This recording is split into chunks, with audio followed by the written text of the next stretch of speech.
In this video I'm going to talk about how to choose a spiritual practice and how do you really know whether a spiritual practice is right for you. I'll give you some tips based on my own experience with working with many different spiritual practices. Alright, stay tuned, I'll tell you all about them.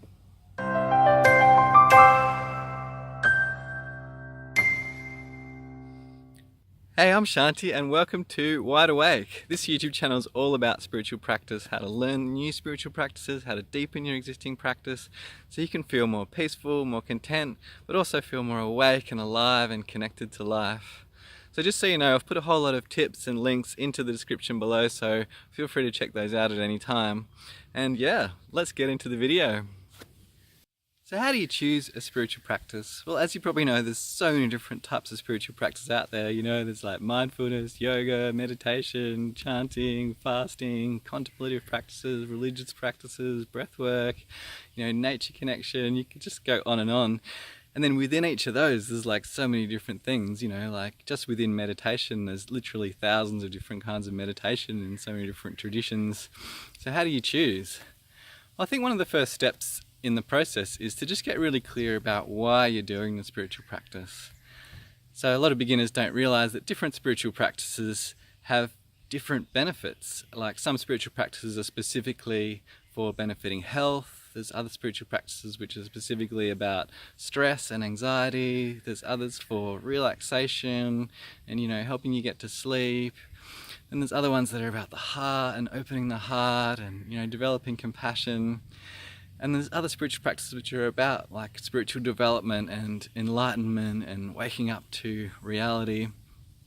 So I think it's important to kind of get clear on what the purpose is, and then you can choose a spiritual practice that's kind of aligned with those benefits. So that's a good start. And yeah, one of my favorite spiritual teachers, Adyashanti, he says once you find your spiritual practice that's really right for you, he says you feel alive. He said that sense of aliveness is a good indication that you've found the right spiritual practice for you. It's alive within you, it's doing good work within you.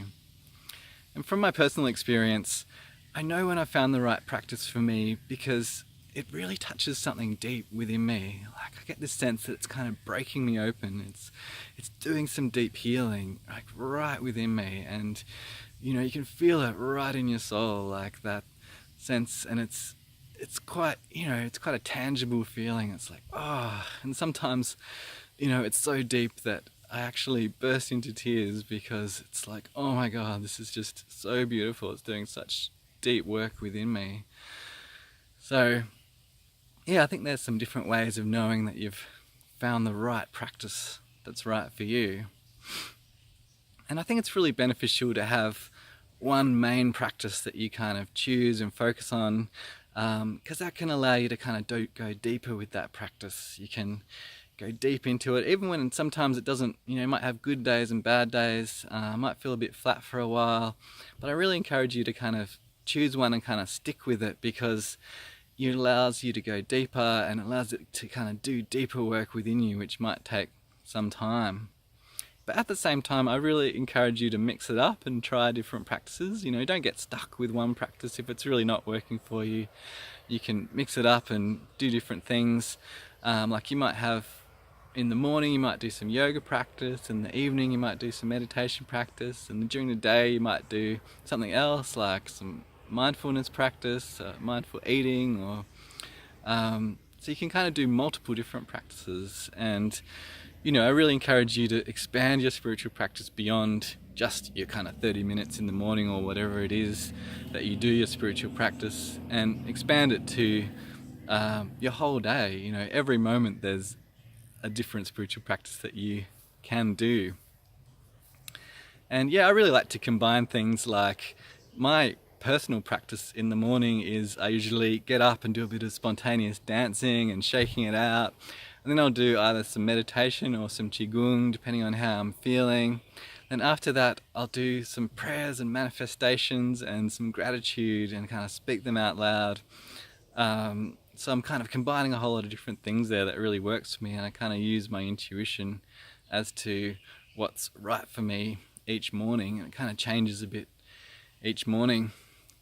Yeah, so I'd really love to hear from you about what your spiritual practice is and why you're doing your spiritual practice. So yeah, put it in the comments below. What is your spiritual practice right now, and what's really alive for you right now?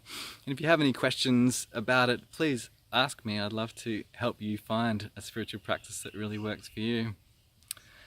Alright, well, I hope that was all beneficial for you, and if you like this video, please hit like. It helps get the video out there, and if you'd love to see more videos like this, please hit subscribe.